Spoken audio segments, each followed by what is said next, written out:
ಆಕಾಶವಾಣಿ ಮೈಸೂರು.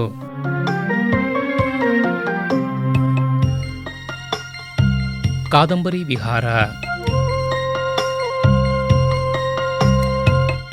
ಅನಕೃ ಅವರ ಉದಯರಾಗ ಕಾದಂಬರಿಯ ಬಾನುಲಿ ಓದು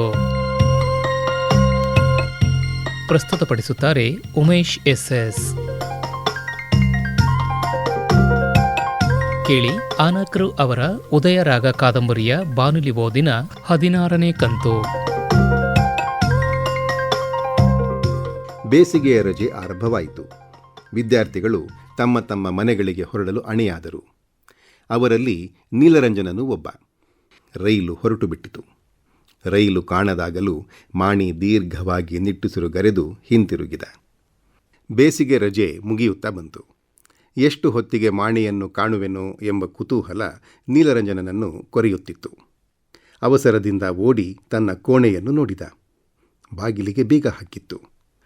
ಆಶ್ರಮ ಸಚಿವರ ಬಳಿಗೆ ಹೋಗಿ ವಿಚಾರಿಸಲು ಆಶ್ರಮದ ಆಸ್ಪತ್ರೆಯ ಕಡೆ ಕೈತೋರಿದರು. ದುಗುಡದಿಂದ, ಮಹಾಶಯ, ಮಾಣಿಯಲ್ಲಿ ಏನು ಕಾಯಿಲೆ ಎಂದು ಕೇಳಿದ. ಡಾಕ್ಟರು ದೀರ್ಘವಾಗಿ ನಿಟ್ಟುಸಿರುಗರೆದು ಮಾಣಿಯ ಹಾಸಿಗೆಯ ಬಳಿ ಕರೆದೊಯ್ದರು. ದುಃಖದಿಂದ ಮುಖ ಮುಚ್ಚಿಕೊಂಡ. ಏನು ಕಾಯಿಲೆ ಮಹಾಶಯ? ಮಹಾಭಯಂಕರ. ಕಾತರದಿಂದ ಬೇಡುತ್ತಿದ್ದ ನೀಲರಂಜನನ ಕಿವಿಯಲ್ಲಿ ಮೆಲ್ಲನೆ ರೋಗದ ಹೆಸರನ್ನು ಉಸುರಿದರು. ನೀಲರಂಜನ ಅವಾಕ್ಕಾದ. ನೀಲನನ್ನು ಅಪ್ಪಿ ತಾಯಿಯ ಪುನರ್ದರ್ಶನ ಪಡೆದ ಮಗುವಿನಂತೆ ಮಾಣಿ ಕಂಬನಿಗರೆದ. 1 ತಿಂಗಳು ಕಳೆಯುವಷ್ಟರಲ್ಲಿ ಮಾಣಿಗೆ ಪೂರ್ಣ ಗುಣವಾಗುತ್ತಾ ಬಂತು.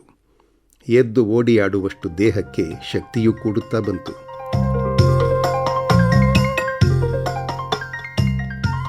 ಈ ಕಾಯಿಲೆ ಮಾಣಿಗೆ ಹೊಸ ಅನುಭವವನ್ನು ಕೊಟ್ಟಿತು. ಬೆಲೆಬೆಣ್ಣುಗಳೆಲ್ಲ ರೂಪಳಂತೆಯೇ ಅಲ್ಲವೇ ಎಂದು ಭಾವಿಸಿಕೊಂಡದಕ್ಕಲ್ಲವೇ ತನಗೀ ದುರವಸ್ಥೆ ಬಂದುದು ಎಂದು ಚಿಂತಿಸುತ್ತಾ ತನ್ನ ಕಲೆಯ ಮೂಲಕ ಕಲಾವಿದರು ತಮ್ಮ ಕೃತಿಗಳಲ್ಲಿ ತೋರಿಸಲು ಹಿಂಜರಿಯುತ್ತಿದ್ದ ನೋವಿನ, ದುಃಖದ, ಕಲ್ಮಶದ ಯಥಾರ್ಥ ಸ್ವರೂಪವನ್ನು ತಾನು ತೋರಿಸಿಕೊಡಬೇಕೆಂದು ಶಪಥ ಮಾಡಿದ. ಆದರೆ ಈ ನಿರ್ಧಾರ ತನ್ನನ್ನು ಎಲ್ಲಿಗೆ ಒಯ್ಯಬಹುದೆಂಬ ಕಲ್ಪನೆ ಮಾಣಿಗೆ ಬರಲಿಲ್ಲ.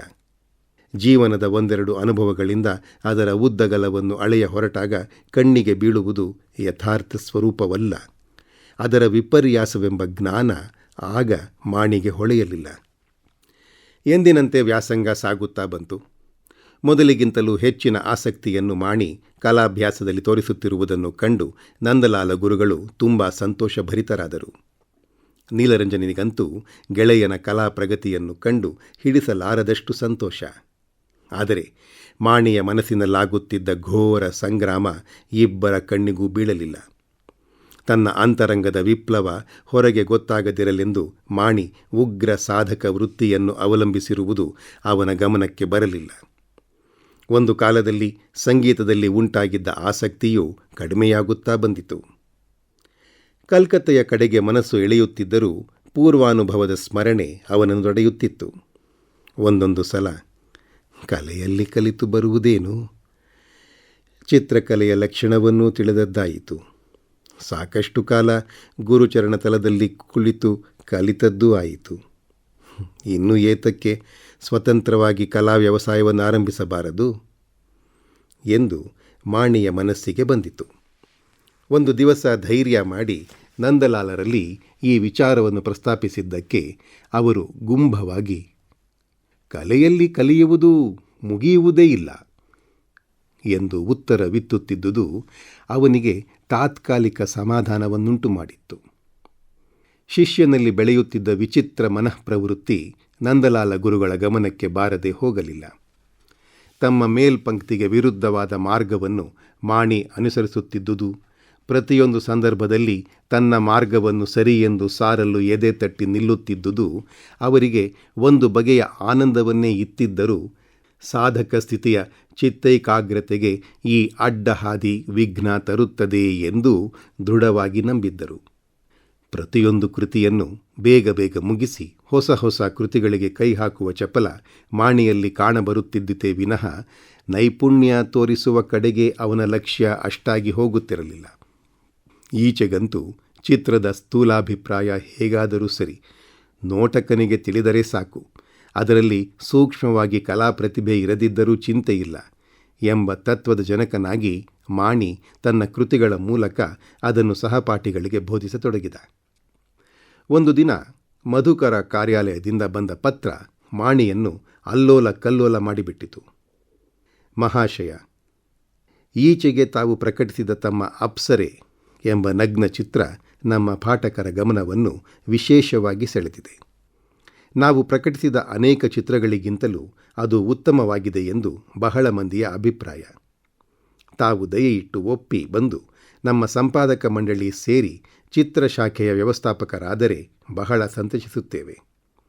ಆರಂಭದಲ್ಲಿ 150 ರೂಪಾಯಿಗಳ ಮಾಸಾಶನ ಕೊಡಲು ನಮ್ಮ ಮಂಡಳಿ ಒಪ್ಪಿರುತ್ತದೆ. ತಾವು ನಮಗಾಗಿ ರಚಿಸುವ ಚಿತ್ರಗಳನ್ನುಳಿದು ಬೇರೆ ಚಿತ್ರಗಳು ಬೇಕಾದಲ್ಲಿ ಅವುಗಳನ್ನು ಉಚಿತ ಬೆಲೆಗೆ ಕೊಳ್ಳಲು ಸಿದ್ಧರಿದ್ದೇವೆ. ತಾವು ಈ ವಿನಂತಿಯನ್ನು ಮಾನ್ಯ ಮಾಡಿ ಕೂಡಲೇ ಮಾರೋಲೆ ಬರೆಯಬೇಕಾಗಿ ಪ್ರಾರ್ಥನೆ. ಇಂತು ಅನೇಕ ನಮಸ್ಕಾರಗಳು.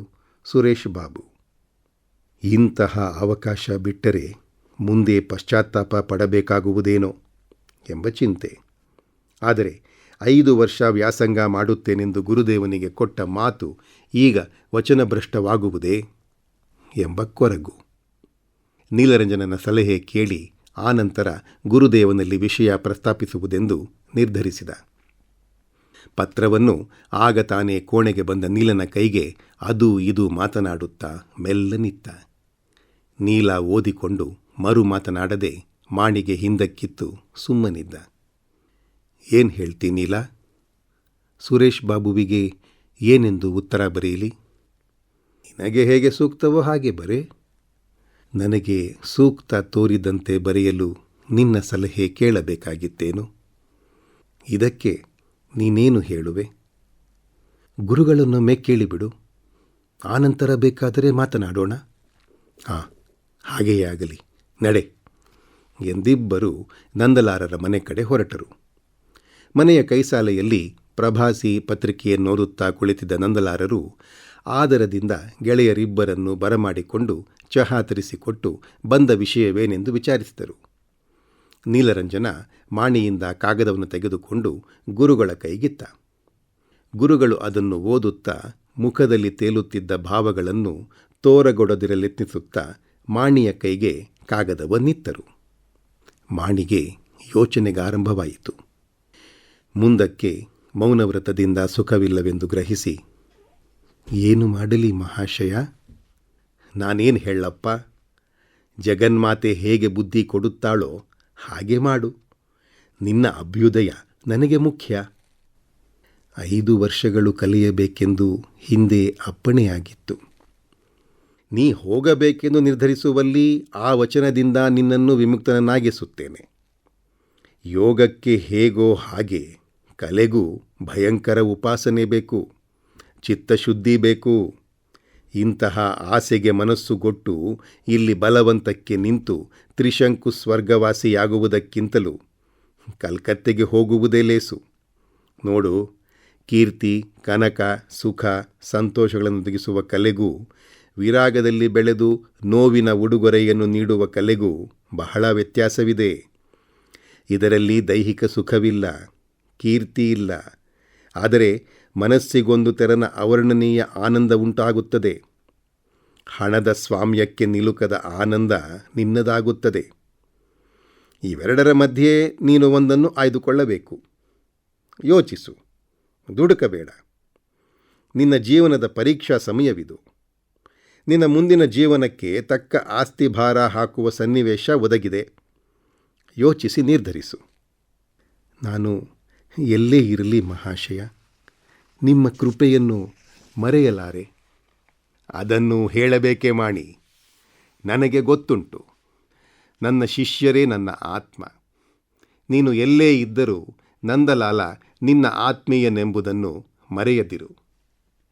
ಯಾವಾಗ ಏನು ಬೇಕಾದರೂ ನನಗೆ ನಿರ್ವಂಚನೆಯಿಂದ ಬರೆ ಎಂದು ಹೇಳುತ್ತಾ ಗುರುಗಳ ಕಂಠ ಬಿಗಿದು ಬಂದಿತು. ಇದೊಂದು ಉತ್ತಮ ಜೀವ ತಮ್ಮ ಕೈ ಬಿಟ್ಟು ಹೋಗುವುದೆಂದು ಅವರ ಅಂತರ್ವಾಣಿ ಎಚ್ಚರಗೊಟ್ಟಿತು. ಮಾಣಿ ಗುರುಗಳ 2 ಪಾದಗಳನ್ನು ಹಿಡಿದು ನಮಸ್ಕರಿಸಿ ನೀಲರಂಜನನೊಂದಿಗೆ ಹೊರಟ. ಮಾರನೆಯ ದಿನ ಕಲ್ಕತ್ತೆಗೆ ಹೊರಟು ಬಿಡಬೇಕೆಂದು ನಿರ್ಧರಿಸಿದ. ಶಾಂತಿನಿಕೇತನದಲ್ಲಿ ತನ್ನ ಕೊನೆಯ ರಾತ್ರಿಯನ್ನು ಎದೆ ಕಲ್ಲು ಮಾಡಿ ಕಳೆಯಲು ಮನಸ್ಸು ಮಾಡಿದ. ಎಳೆ ಬೆಳದಿಂಗಳ ರಾತ್ರಿಯಲ್ಲಿ ನೀಲನೊಂದಿಗೆ ಹೊರಟು ಒಂದು ಪ್ರದಕ್ಷಿಣೆ ಮಾಡಿ ಬಂದ. ತಾನು ಮೆಚ್ಚಿ ಚಿತ್ರಕಲೆಗೆ ದಾಂಪತ್ಯ ಕೂಡಿಸಿದ್ದ ವಾತಾವರಣ ವಿರಹವ್ಯತೆಯಿಂದ ಬಳಲುತ್ತಿರುವಂತೆ ತೋರಬಂತು. ಪರದೇಶಿಯಂತೆ ಬಂದ ತನ್ನನ್ನು ನಿರ್ವಂಚನೆಯಿಂದ ಸ್ವೀಕರಿಸಿ ತಾಯ್ತನವನ್ನು ತೋರಿದ ಶಾಂತಿನಿಕೇತನವನ್ನು ಬಿಟ್ಟು ಹೋಗಲು ಬಹಳ ಕಠಿಣವೆನಿಸಿತು. ಆದರೆ ಬಿಟ್ಟು ಹೋಗಲು ನಿರ್ಧರಿಸಿದ್ದ. ಎಲ್ಲಕ್ಕೂ ಹೆಚ್ಚಾಗಿ ನೀಲನನ್ನು ಬಿಟ್ಟು ಹೋಗಲು ಮನಸ್ಸು ಬಹಳ ವಿಷಾದಗೊಂಡಿತ್ತು. ದುಃಖದ ಆವೇಗದಲ್ಲಿ ಮಾತುಗಳು ಕೂಡ ಹೊರಡದಾದವು. ಅದೇ ಬೋಲಾಪುರ, ಅದೇ ನಿಲ್ದಾಣ, ಅದೇ ರೈಲು. ಆದರಿವೆಲ್ಲ ಒಂದು ಕನಸೋ ಎಂಬ ಭ್ರಮೆ ನೀಲರಂಜನನಿಗೆ. ಕನಸಾಗಬಾರದೇ ತಕ್ಕೆ? ಸತ್ಯದ ಈ ಘೋರ ರೂಪಕ್ಕಿಂತಲೂ ಕನಸಿನ ಮಿಥ್ಯೆಯೇ ಎಷ್ಟೋ ಹಿತವೆಂದು ಅವನ ನಂಬಿಕೆ. 2 ಜೀವಗಳನ್ನು ಗೆಳೆತನದ ಭವ್ಯ ಮಧುರ ಬಂಧನದಿಂದ ಕೂಡಿಸಿ ಮತ್ತೆ ವಿಂಗಡಿಸುವ ಅಮಾನುಷ ಶಕ್ತಿಯನ್ನು ಶಪಿಸಿದ. ರೈಲು ಬಂದು ನಿಂತಿತು. ಮಾಣಿ ಹತ್ತಿ ಕುಳಿತ. ನೀಲ ಹೊರಗೆ ನಿಂತು ಅವನ ಕೈ ಹಿಡಿದ. ಇಬ್ಬರ ಕಂಬನಿಗಳು ಕೂಡಿದುವು. ಮೊದಲನೆಯ ಗಂಟೆಯೂ ಆಯಿತು. ನೀಲನ ಎದೆ ಬಡಿದುಕೊಳ್ಳಲಾರಂಭಿಸಿತು. ನಿಜವಾಗಿಯೂ ಮಾಣಿ ನನ್ನನ್ನು ಬಿಟ್ಟು ಹೋಗುವನೇ? ಹೌದು, ಹೋಗುವ. ಇನ್ನು 1 ನಿಮಿಷದೊಳಗಾಗಿ ರೈಲು ಸಿದ್ಧವಾಗಿದೆ. ಕೈ ಹಿಡಿತದಲ್ಲಿ ತನ್ನ ಆವೇಗವನ್ನು ತೋರಿದ. 2ನೆಯ ಗಂಟೆಯೂ ಆಯಿತು. ರೈಲು ಮೆಲ್ಲನೆ ಮುಂದೆ ನಡೆಯಿತು. ಸ್ವಲ್ಪ ದೂರ ಹಾಗೆಯೇ ರೈಲಿನೊಂದಿಗೆ ನಡೆಯುತ್ತಾ, ಮಾಣಿ, ಕಾಗದವನ್ನಾದರೂ ಬರೆಯುವೆಯಲ್ಲವೇ?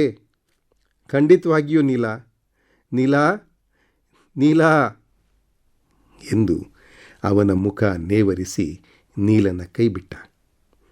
ರೈಲು ವೇಗವಾಗಿ ಹೊರಟು ಹೋಯಿತು. ಪತಿತ ಪರಿವರ್ತನವನ್ನು ರಚಿಸಿದ ಕೈಯೇ ಅಪ್ಸರೆಯನ್ನು, ಚಂಚಲ ಸುಂದರಿಯನ್ನು ರಚಿಸಿತೆಂದು ಮೂರ್ತಿ ನಂಬಲೊಲ್ಲ. ನಿರ್ವಹಣದಲ್ಲಿ ಅದೇ ಕೈವಾಡ, ಅದೇ ತೆರನ ಆತ್ಮನಂಬಿಕೆ, ಬಣ್ಣಗಳ ಸಾಮರಸ್ಯ. ಆದರೂ ಆ ಚಿತ್ರಗಳ ಕರ್ತ ಇದನ್ನು ಸೃಷ್ಟಿಸಿದ್ದಾನೆಂದು ನಂಬಲು ಒಪ್ಪದಿರಲು ಸಾಧನಗಳನ್ನು ಹುಡುಕಲೆತ್ನಿಸಿದ. ಮಣೀಂದ್ರನ ಪೂರ್ವೋತ್ತರಗಳನ್ನು ತಿಳಿಸ ಹೇಳಿ ಆನಂದ ಕಾರ್ಯಾಲಯಕ್ಕೆ ಬರೆದಿದ್ದ ಪತ್ರಕ್ಕೆ, ಮಹಾಶಯ, ಬಾಬು ಮಣೀಂದ್ರರು ಕೆಲವು ಕಾಲ ಶಾಂತಿನಿಕೇತನ ಕಲಾಶಾಲೆಯ ಆಚಾರ್ಯರಾದ ನಂದಲಾಲ ಬಸೂರವರಲ್ಲಿ ವ್ಯಾಸಂಗ ಮಾಡಿದರು. ಈಗ ನಮ್ಮ ಕಾರ್ಯಾಲಯದಲ್ಲಿ ಕಲಾ ವಿಭಾಗದ ಅಧಿಕಾರಿಗಳಾಗಿದ್ದಾರೆ. ಇಷ್ಟಲ್ಲದೆ ಅವರ ವಿಚಾರ ಹೆಚ್ಚು ವಿಷಯಗಳನ್ನು ತಿಳಿಸಲಾಗುವುದಿಲ್ಲವೆಂದು ಖಂಡಿತವಾಗಿ ಬರೆಯಲು ತುಂಬ ವಿಷಾದಿಸುತ್ತೇನೆ. ತಮ್ಮ ಸುರೇಶ್ ಬಾಬು, ಸಂಪಾದಕ, ಮಧುಕರ ಎಂದು ಉತ್ತರ ಬಂದಿತ್ತು.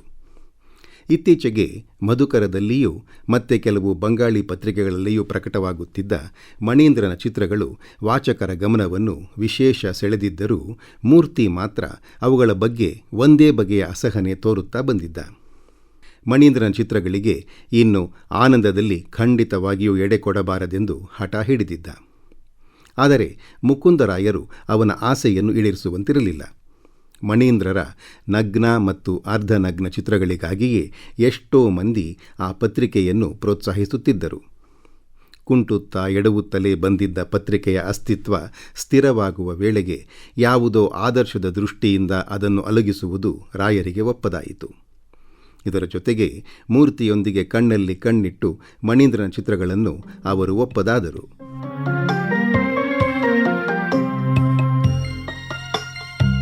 ಕಾದಂಬರಿ ವಿಹಾರ. ಆನಕೃ ಅವರ ಉದಯರಾಗ ಕಾದಂಬರಿಯ ಬಾನುಲಿ ಓದಿನ 16ನೇ ಕಂತನ್ನು ಕೇಳಿದಿರಿ. ಪ್ರಸ್ತುತಪಡಿಸಿದವರು ಉಮೇಶ್ ಎಸ್ಎಸ್. ಮುಂದಿನ ವಾರ ಇದೇ ಸಮಯಕ್ಕೆ ಉದಯರಾಗ ಕಾದಂಬರಿಯ ಬಾನುಲಿ ಓದಿನ 17ನೇ ಕಂತು ಪ್ರಸಾರವಾಗಲಿದೆ. ಈ ಕಾರ್ಯಕ್ರಮವನ್ನು ಆಕಾಶವಾಣಿ ಮೈಸೂರು ಕೇಂದ್ರದ ಯೂಟ್ಯೂಬ್ ಚಾನೆಲ್ನಲ್ಲೂ ಕೇಳಬಹುದು.